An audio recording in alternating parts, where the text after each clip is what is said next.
portfolios which will determine an optimal efficient risk return frontier. So once we solve the optimization problem and we graph all relevant portfolios on a return risk variance plane, we produce a what's called an optimal portfolio frontier. So all the points along the optimal portfolio frontier are efficient or optimal. So anything above the portfolio, anything above the frontier are anticipated, anything suboptimal. So for example, suppose the Philippines energy sector is generating electricity using mix A, which is composed of 80% coal, 50% gas, and 5% wind. What an energy planner can do is to move from mix A to a point along the frontier. For an example, is mix D. So mix D entails reducing coal to 30%, increasing gas and wind to 60% and 10% respectively. So the movement from mix A to mix D will increase the rate of return of the portfolio and decrease its risk. So at mix D, along the optimal frontier, then the energy sector is more efficient and better off compared to mix A. So one of our main contributions is to introduce a third dimension, which is to account for environmental sustainability by adding a variable that measures the total carbon emissions emitted per kilowatt hour of electricity produced using the optimal portfolios that we generated.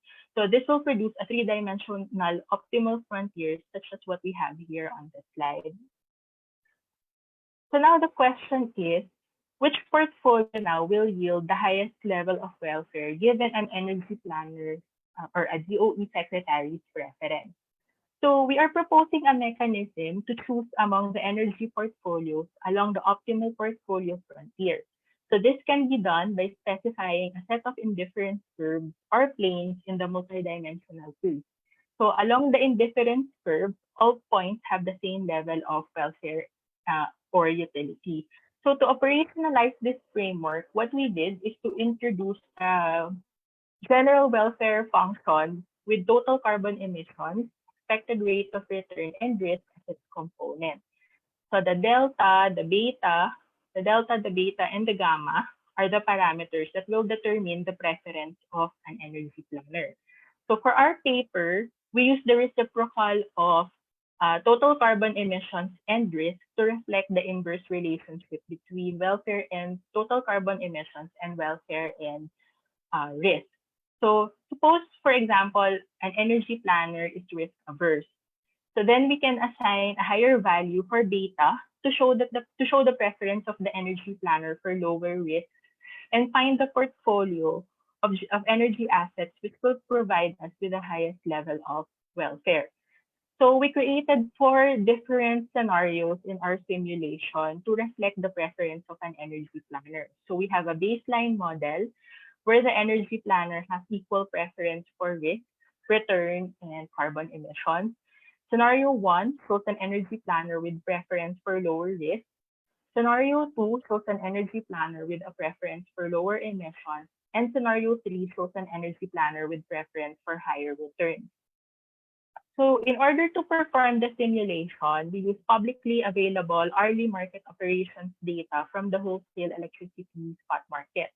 So the data covers February to May 2020, which was the most recent data available when we were doing our analysis.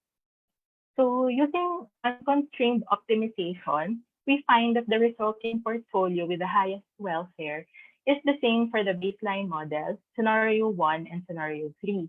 The energy mix for this portfolio contains 90% hydro, 3.9% biomass, 3.1% geothermal, and 1.9% natural gas. We find that the result, especially the 90% hydro, is a bit unrealistic. So we introduce additional constraints to our optimization problem to reflect a more realistic energy sector. So for the constrained optimization, we added additional constraints such as 30% minimum for coal to reflect base load requirements. Additionally, we also introduced a cap of 30% hydro and 12% geothermal energy source. So based on our simulation, the resulting four portfolios are characterized by large shares of electricity generated from biomass, coal, and hydro. We understand that currently our results may not reflect the real situation of the energy sector, and that there is a need for us to find a more robust optimization methodology that can handle the different constraints that we want to introduce to our model. We also need additional data that covers a longer period of time. Our methodology can be used to assess the impact of policies on the welfare of the consumers. So, for example, we can apply the methodology to assess the impact of the feed-in tariff program. The feed-in tariff program affects the expected rate of return of the generation assets and will therefore affect the welfare function. The feed-in tariff is an acceptable policy if its introduction led to an increase in welfare of the consumers. Similarly, an assessment of the renewable portfolio standard, so assuming that there are no constraints with regards to baseload capacity, then the impact of the RPS can be evaluated using the change in W. So given the values of the parameters, we need to find the shares that will maximize welfare. This will enable the government to develop roadmaps that will help achieve that maximized level of welfare. And with that, I end our presentation. Thank you.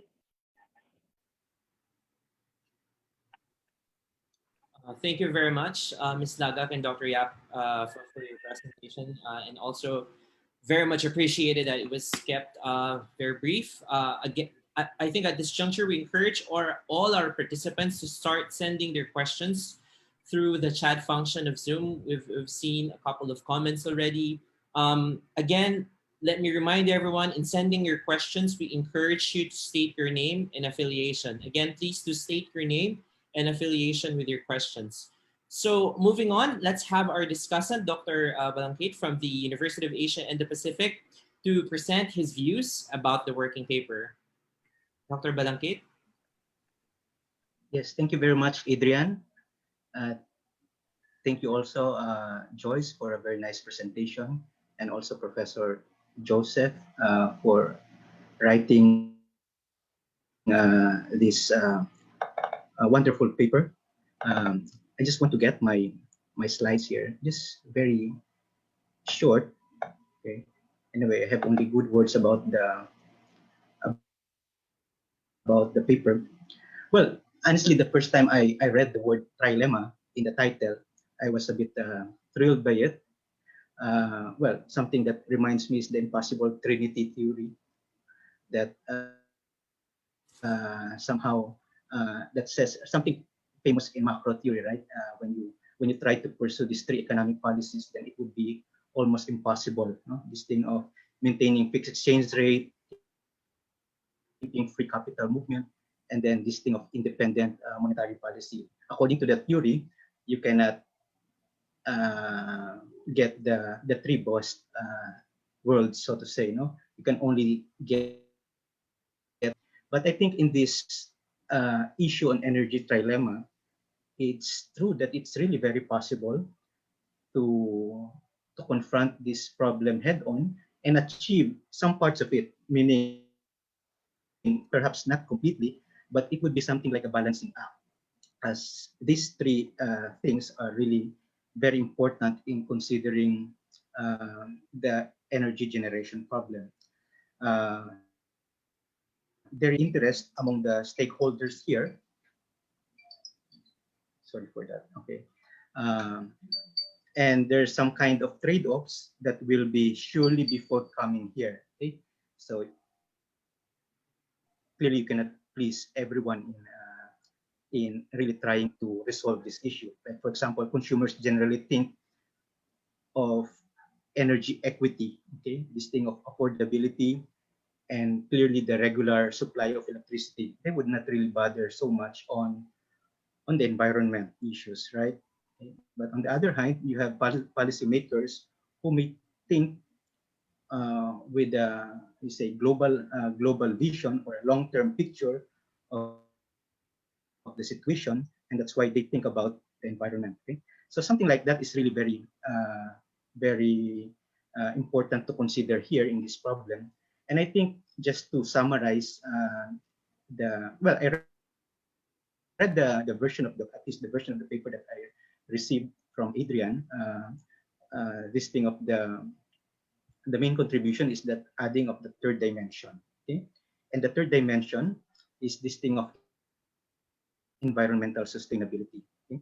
And I think with that contribution alone, I think they have managed to really push further the literature, and something that will be really worth studying, because so far I would say that most practitioners on this field would only devote themselves on the first two: energy equity and energy security. Okay, talking about expected return and some kind of risk. Okay, but at least in their paper, they really try to integrate that value on the environment, okay, as proxied by the level of carbon emission, okay, as a parameter there to to get that particular variable. Okay. And I find it really more encompassing in their approach on solving the energy problem. Okay, and giving more, you can say, criteria for for for making appropriate judgments. Okay, the next contribution I would say is the thing of the introducing a method for selecting the optimal solution here. Okay, which I'll be discussing a bit in the next few slides here. Okay, okay, so some general comments. So I would say that the paper addresses a very important and also a very timely energy generation concern, which is protecting the environment, and also this idea of sustainability of resources. It's not just about concern on the environment, but you see, if you check these current energy sources that we are having, okay, they are mostly non-renewable. Okay, so they are really bound to be finished, okay, in the near future. So might as well tap some other sources which would actually help us in ensuring that there is that kind of sustainability in the long run. Okay, I just want to highlight here how important that the choice of the topic, no, is the topic that was chosen by their paper, by running through like an evolution of the researches that have been made in this field. Okay, so the first one is where most people would devote their time and studies is on the least cost approach. Okay, many times people would really look for the cheapest source of energy. Okay, and then it would be just like the container in that basket would be would be composed of only those that would be able to give the lowest price offer to the consumers, which actually makes sense. Okay? But somehow it's so myopic in its approach, and it only looks at the current situation. So the next level would be something like also studying the risk involved in embracing that kind of technology, okay, that only provides for that energy in that country. Okay, and here you will start checking on the other sources of energy and to provide long run sustainability. Okay? Because it's not always about the price. Okay, one should also consider the possible shocks that can happen in the future, and well, even though you have a least cost, but when crisis would occur, then it would be really problematic. And so here the approach is to have a long-term vision. And here, this kind of this stage in the studies of energy sector would require that idea of diversity. Okay, and tapping other resources like the renewable energy resources. I made a paper on this line here. I co-authored it with Professor Dawai from the School of Economics, and we are at this stage here. Okay, and just to show you what the paper of Miss Joyce and Professor Josef is like, so it's actually pushing further the literature, and it's moving towards environmental and energy sustainability. Okay, which of course would possess the first two you can say criteria. Okay, here it would be an additional criterion, the third dimension, which is the environmental sustainability. Okay? So, and that's why I'm a bit excited to read that paper because in our paper we managed to only work on the two-dimensional space, which is an interplay between risk and expected return. But in their case, they still added one more, which is the level of carbon emissions. Okay?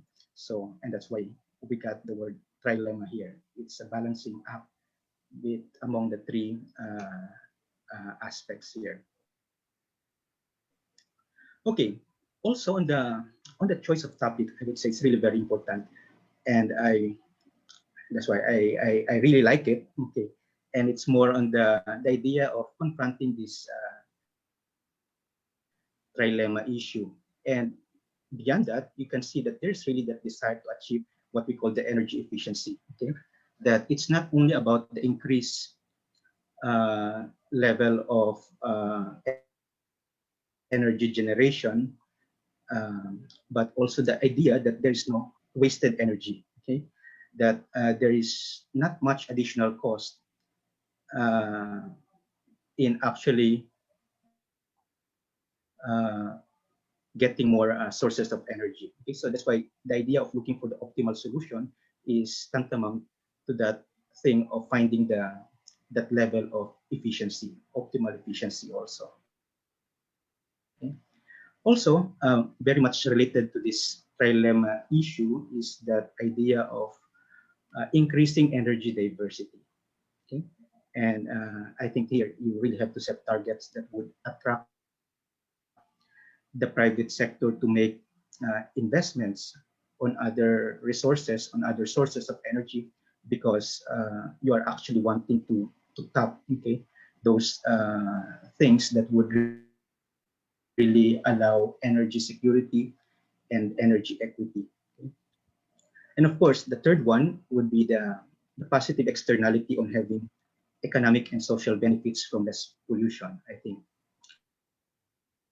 with that alone, there's a lot of things that we can obtain. Okay, so social benefits, okay, innovations on low carbon technologies, for example. So when it becomes part of our system, so the private sector will really come in and would start investing on low carbon technologies.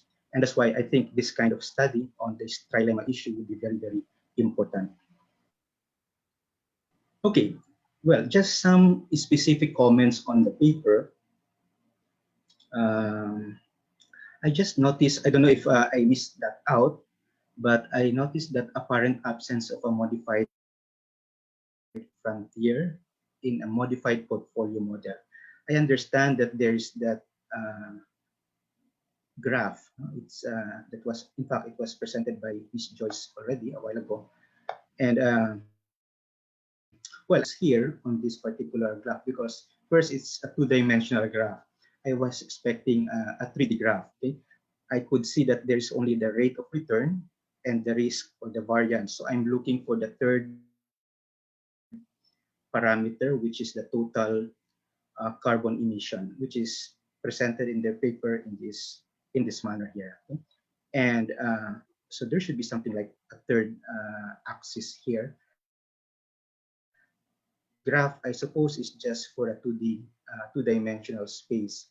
The thing here is that you have an indifference curve that is actually your welfare function that is in 3D, because these indifference curves would already embed the variables beta, gamma, and what's the third one? Delta, okay, which is referring to returns, risk, and carbon emission. So it might not jive here because you have a 3D. In fact, this is a 3D function versus a 2D function. So I just don't know if this thing of total carbon emission was already embedded in this function here. Now, making it like a 2D function. Meaning I could see it in a 2D graph, but it's in fact would cover three variables. Okay? Because I think in a portfolio theory, um, the presence of a frontier would be something that is necessary. I'm not sure, okay, but I think most portfolio theory would really come up with that kind of frontier, a graph. Okay, and in this way, I think they have a very innovative way of pinning down an optimal solution, which is by introducing a welfare function. I have no issues on that one, except for the number of variables that are embedded in each function. Okay. And then the next one is that the paper focuses on the possible weights placed by the policymaker on the three parameters, the trilemma. Okay, so return, the risk, and the carbon emission. But it seems, okay, I'm not sure here, yeah, that there's no discussion on how a particular profile of weights can be achieved through a mixture of energy resources. In other words, okay, I understand that you are actually imagining a particular DOE, okay, secretary, and based on his judgment, he would be put weights on each parameter, one for the return, one for the risk, and one for the carbon emission. But I think it would be best also to come up with, okay, knowing that this is the level of carbon emission that would be allowed in that particular profile, then how can that be met? Meaning, what would be the right mixture of energy resources that will be used in obtaining that particular weight for carbon emission? Would that be 30% non-renewable and 70% renewable? I don't know, but something like that. More on the implementation, because I understand in the welfare functions, it's a judgment call. Okay, you would be putting, it depends on the person. You would be putting higher here on the return, lower on the risk, and higher on the carbon emission. And then the function, the welfare function, will just be giving you the outcome. Okay, so that you can rank them. However, I would be really interested in knowing once that particular profile is pinned down, how would you actually do it? Like, what would be the right mixture of energy resources? And then number three, okay, this is just my last one. Okay, so it would be just a suggestion that it would be good to locate the different profiles of weights with respect to the optimal solution, or maybe a feasibility frontier. Okay, I saw in the presentation that there's this thing of the 3D graph. Okay, I just perhaps that can be expounded in the text in the paper, how that thing was derived, and how come it doesn't look smooth, no, the 3D graph. Perhaps there could be some I don't know, because I saw it and it's really a bit kink, no, but that kind of idea, that a frontier, meaning I would know where would be the feasible area and the impossible area. Okay? So from there, I would be able to also locate my current, you can say, usage,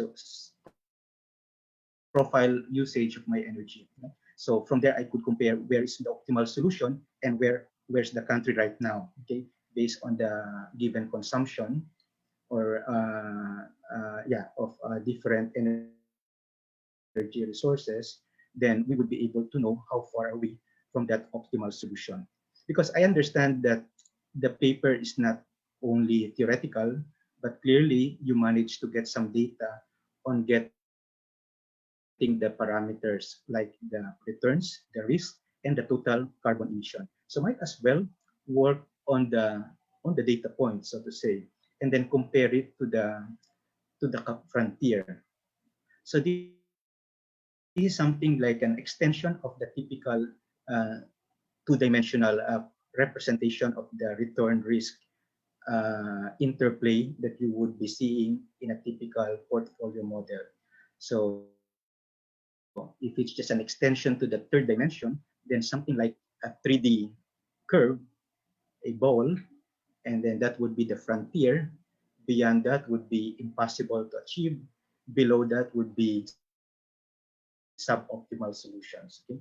And something like a picture like that. Nasa we can if that would be possible. Although I don't really know what would be the main thrust of the paper, like for example, this thing of the mixture of energy resources. I don't know if they are really willing to go that far, or they would just be maintaining that level of putting weights on the return, risk, and carbon emission. As to moving further on identifying the weights for the energy resources, I don't know if it's in their objectives. No? Yeah, I think that's all. I'm not sure if I made myself clear, but I would be really interested to know your responses on some issues that I brought up. Thank you very much. Thank you very much, Dr. Balanquit, for that very productive feedback and also a comprehensive review of the working paper. Now, I would give Ms. Lagac and Dr. Yap the privilege and the opportunity to respond to some of the comments that were made in the paper.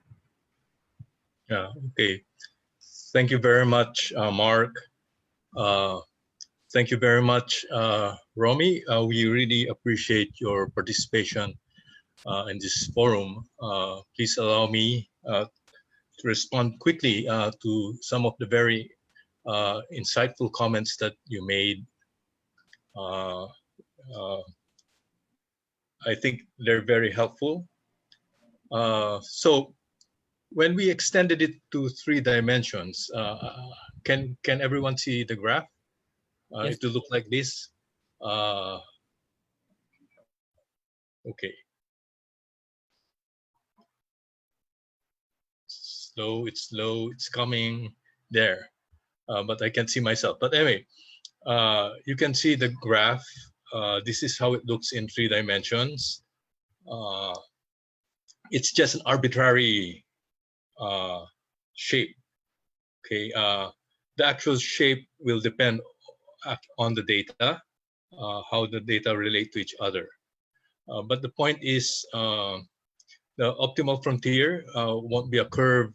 It will be a plane, and then along 3 dimensions. And then you can, in order to show visually how we operationalize the proposed framework, we just did it in 2 dimensions because one reason is that we are not. I myself, I don't know how to do it. Well, it's not here. I don't have the actual graph, but I don't have the skill to show it in 3 dimensions, so I showed it in 2 dimensions in different curves. I don't have that actual graph, but the graph that Romy showed, the tangency, it's easier to visualize in 2 dimensions. But when Joyce carried out the simulations, effectively it is done in 3 dimensions. Okay, so that's how I will respond to Romy's comment. And then with regard to the weights, how do you obtain the weights? We mentioned a general class of methodologies which is called multiple criteria decision making, MCDM. This is part of operations research, the field of operations research. There are literally dozens of methodologies to choose from. There's a very simple one called the analytical hierarchy process, AHP, wherein you have several criteria and then you do bilateral comparisons, and these bilateral comparisons will yield the weights. So do you strongly prefer, for example, risk towards return? Do you strongly prefer risk towards carbon emissions? Then you compare carbon emissions and return. Then you're able to give weights. The weights that we applied in the paper are admittedly just arbitrary, just to show how it can be operationalized if you're able to obtain the weights. For another paper, Joyce and I actually interviewed two energy experts and obtained their preference ranking, but this time for components of energy security, price, autarky, carbon emissions, and supply. But that's another paper. You can refer to that if you wish. But we did not apply MCDM robustly for this paper, although we did mention it. Again, there are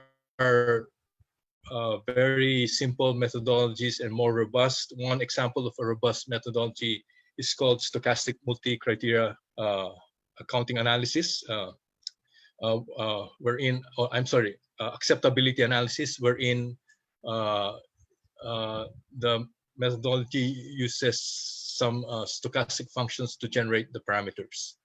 Okay, so again, just to summarize our response, indeed, this is the more relevant graph or chart if you wish, but it's difficult for us to draw how welfare functions in 3 dimensions.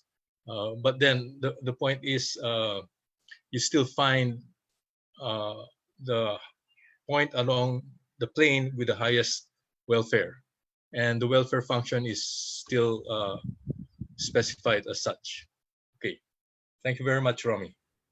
Thank you so much, Dr. Yap, for that. Now, I think I'll defer to our moderator for today. We turn to Dr. Helio Golez Jr.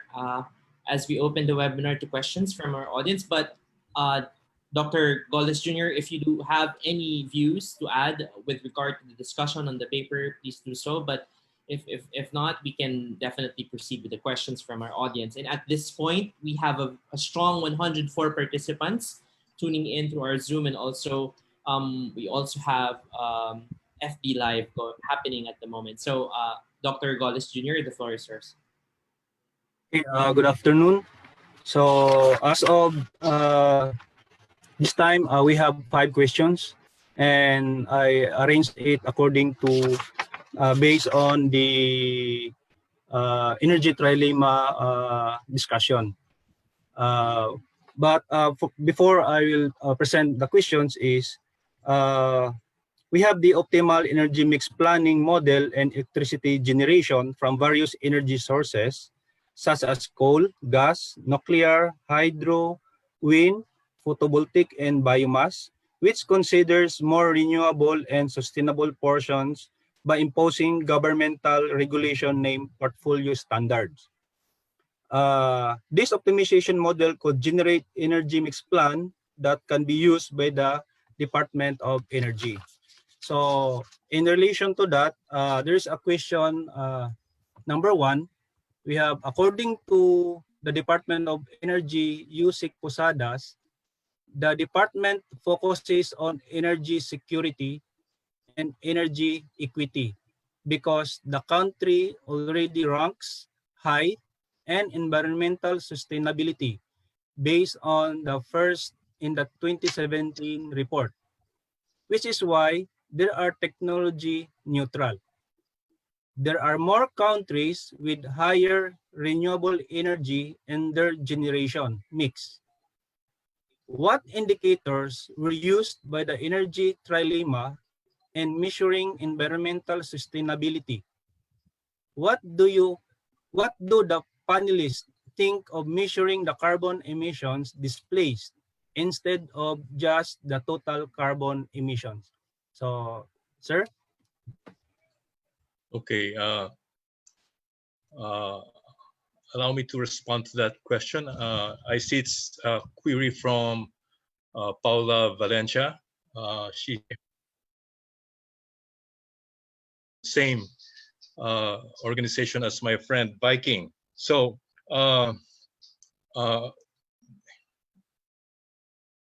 the preference of the Department of Energy, if they focus on energy security and energy equity, if indeed that is their, let's say, their emphasis, it will be reflected in our, if you apply our framework, it will be reflected in the parameters. And then you simply apply the welfare function in trying to determine what would be the shares that will maximize your welfare function. So we can operationalize that kind of that framework. But she has an interesting question that instead of displaced carbon, instead of actual emissions, why not use displaced carbon? My answer is those, from my perspective, those are two sides of the same coin. I hope that's acceptable answer for Paula and for the rest. So you'll arrive at the same answer, I think, whether if you use space carbon or actual carbon emissions. Okay, that's my response. Thank you, Dr. Joseph, for the response. So we have also another question, but it is more technical. So we have in relation to, okay, so question from Vince Davidson Pacanyot from UP Diliman. So why was combined cycle power plant separated? It's an energy conversion technology, not an energy source. Could you please clarify its involvement in your study? So I think this is more on the technical power plant, sir. So, regarding the inclusion of the CCTV, because the data that we use the data from WESM, right? So, in order to classify the power plant, what we did was we identified the type of power plant that was included in the data. So some of them were tagged as PCTP, but in our revision, maybe we can remove CCTP and just tag it as. So that's why we included CCTP in our energy. Okay, so thank you, Miss Joyce. Next is we have question from Mindanao, from Xavier University, Engineer Shane Cabaraban, Professor of Electrical Engineering. So his question is about regarding the widely used optimization model of power system using economic dispatch. Using the welfare function, will the power demand be met?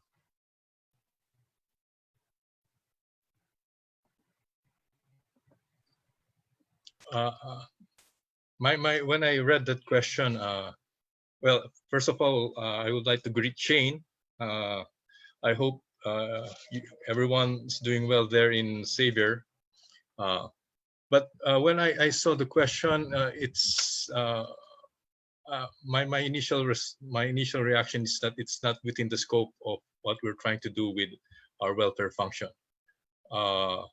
There is demand for energy, and then I think your question is how to. Our model is more on the supply side. That's my that would be my response. But while we're looking at other considering other questions, I'll try to think of a better answer than that. But my quick response to Shane's question is that the welfare function framework that we develop handles more the supply. What shares would optimize welfare in terms of carbon emissions, risk, and price. Okay, that's an easy way out of Shane's difficult question. Okay, thank you. Yeah, thank you, Dr. Joseph. Next is from Bernard Templo of Energy Max. How did you measure energy returns? Is it the WISM market clearing price? Joyce, mute.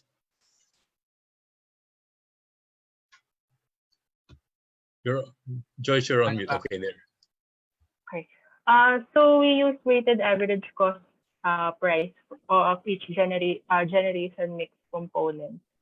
And then we got the expected portfolio return. And then for the risk, we use the standard deviation of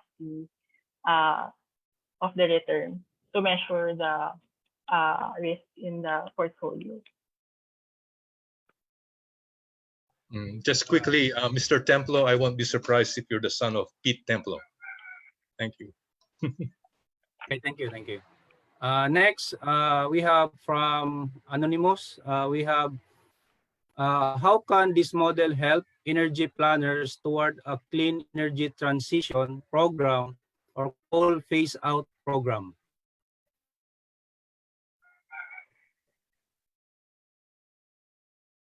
Joyce, would you want to handle that?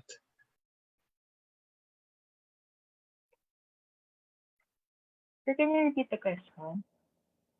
How can this model help energy planners toward a clean energy transition program, coal phased out program?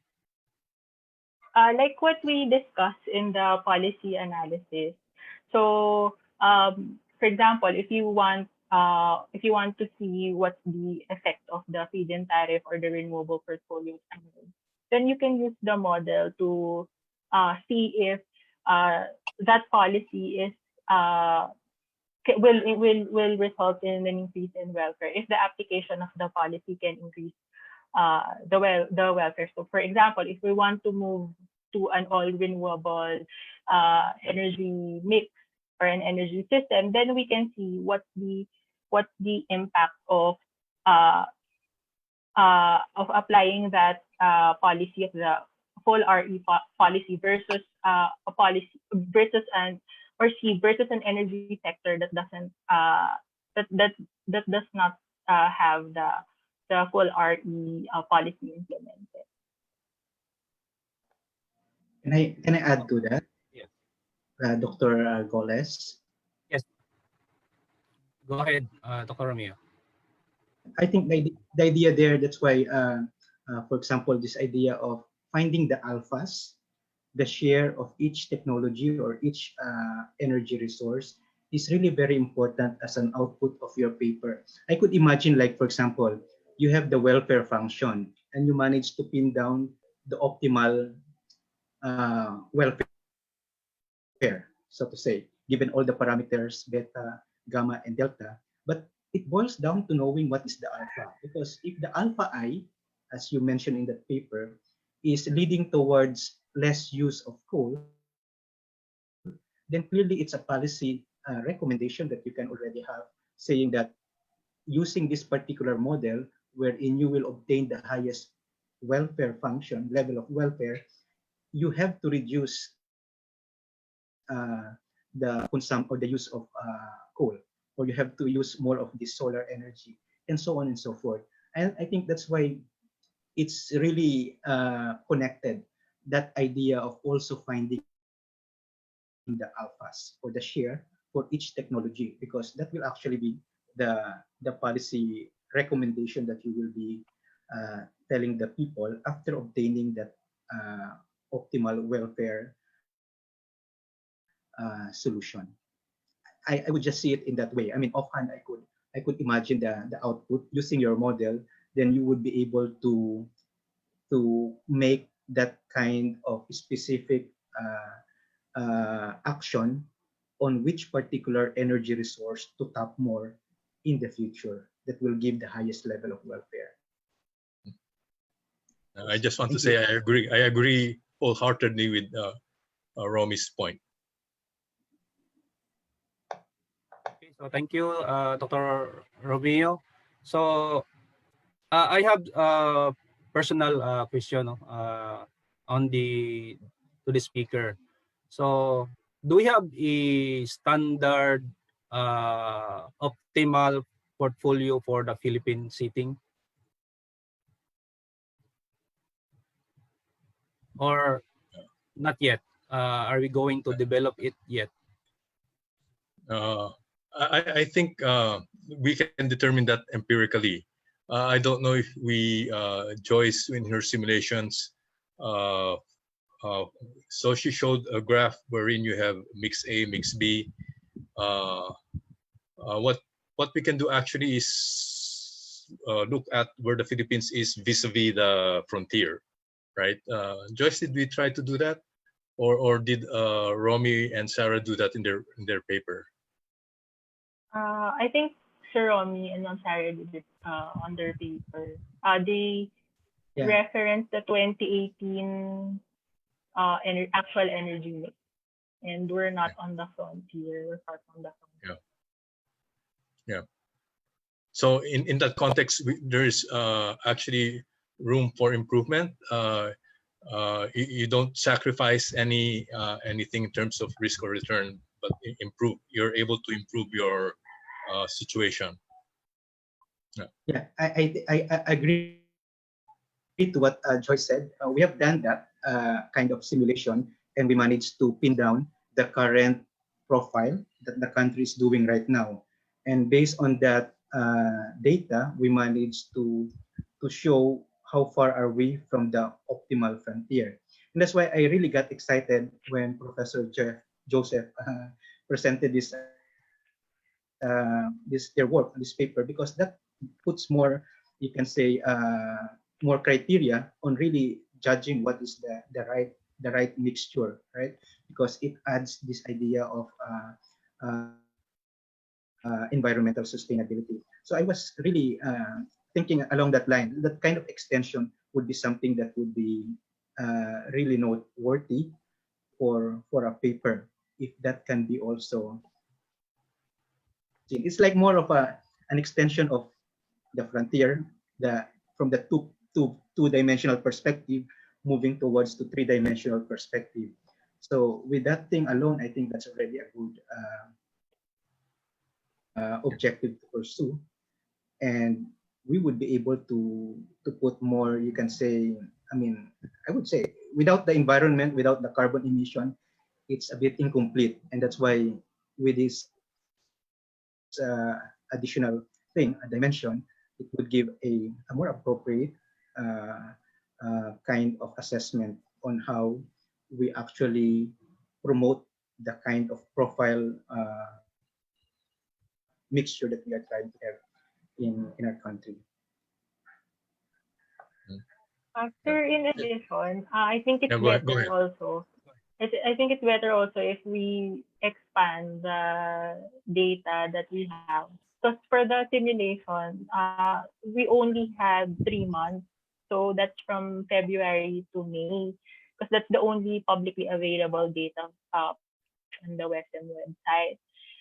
And because Mindanao is not part of Western yet, so that data only covers, for the simulation, it only covers. So be better if we have data that captures a longer time period and also captures Visayas and Mindanao. Yeah. Just quickly, I want to acknowledge the many comments of I think it's Mr. Bong Lim. He points out that the Philippines has enough resources to go 100% renewable, but generally that's easier said than done. There are other costs, like systems costs. I read a paper by the World Nuclear Association that you have to approach it in a holistic manner, taking into account how, when you integrate renewables, you don't look only at the cost of renewables, but there are also costs when you try to integrate it in your system. Okay, so but indeed the path should be towards more renewables in the future. Thank you. Thank you. Thank you, Dr. Joseph, and to all the authors And to Dr. Romeo, thank you. So that's all for the questions posted. Thank you very much. Thank you very Thank you, much. Dr. Otto.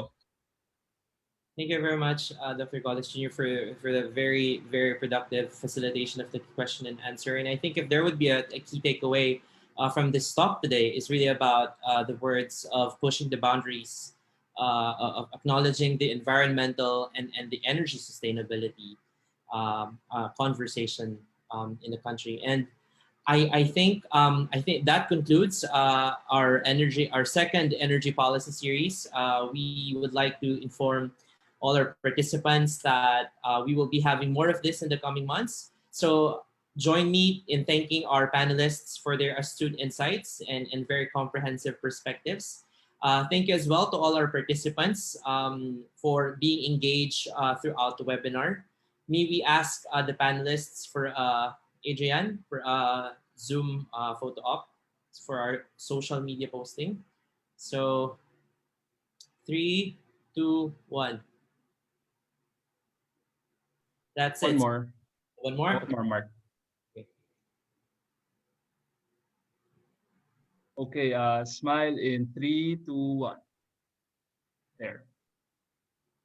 Thanks, Adrian. So you may access the full working paper for today's energy policy series through the Ateneo School of Government website. I think we'll be uploading an updated working paper, so you have that to look forward to in the coming days.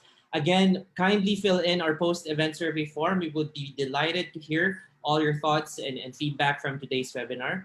To those who are keen to receive an e-certificate, kindly indicate in the post-event survey form your intention to receive a copy. The e-certificates will only be given to those who have stayed in the webinar for at least 45 minutes, and it will be given to you 1 week from today. So the Energy Policy Series is presented by ASEP-CELLS, supported by the European Union and implemented by the Ateneo School of Government. Please visit our website at asepcells.com and like ASOG Facebook page for all updates on our next Energy Policy Series and research publications. Enjoy the rest of you today. Thank you very much.